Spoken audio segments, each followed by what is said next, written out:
பாட்டாளி மக்கள் கட்சியினுடைய கௌரவ தலைவராக இருக்கக்கூடிய ஜி.கே. மணி அவர்களுடைய இந்த அரிய செயலால் அவருக்கு இன்றைக்கி பெரிய பாராட்டு கிடைச்சிட்ருக்கு. இந்த பாராட்டு அவருக்கு மட்டும் இல்லை, ஒட்டுமொத்த பாமக மற்றும் பாமகவை பின்பற்ற ஒவ்வொருவருக்கும் இந்த பாராட்டு கண்டிப்பாக போய் சேரும் அப்படின்னு தான் சொல்லணும். ஏன் இதை சொல்கிறோம் அப்படின்னு பார்த்திங்க அப்படின்னா, தமிழகத்தில் அரசு ஊழியர் அப்படின்ற பெயரில் அரசு ஊழியரே கிடையாது, அரசு ஊழியர் அப்படின்ற ஒரு பேர் தான்.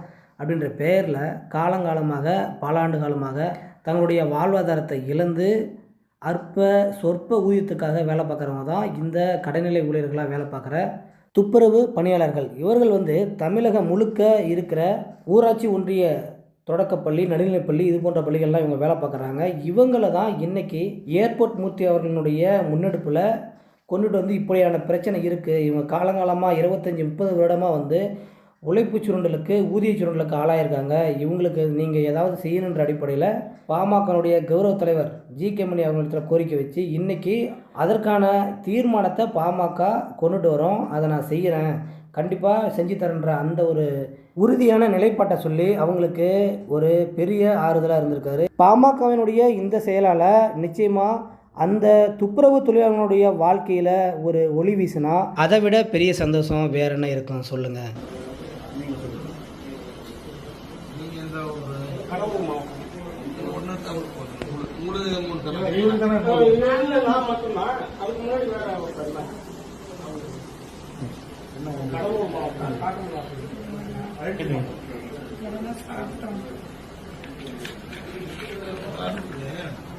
தீர்மானம் கொடுப்போம்.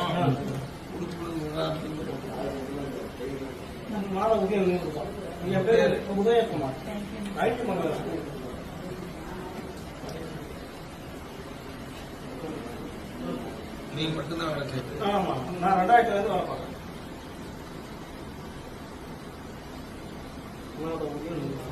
என்ன பண்ணி தொடக்கப்பள்ளி ஊராட்சி வந்து தொடக்கப்பள்ளி இந்த ஒரு அழிச்சி போகிறோம்.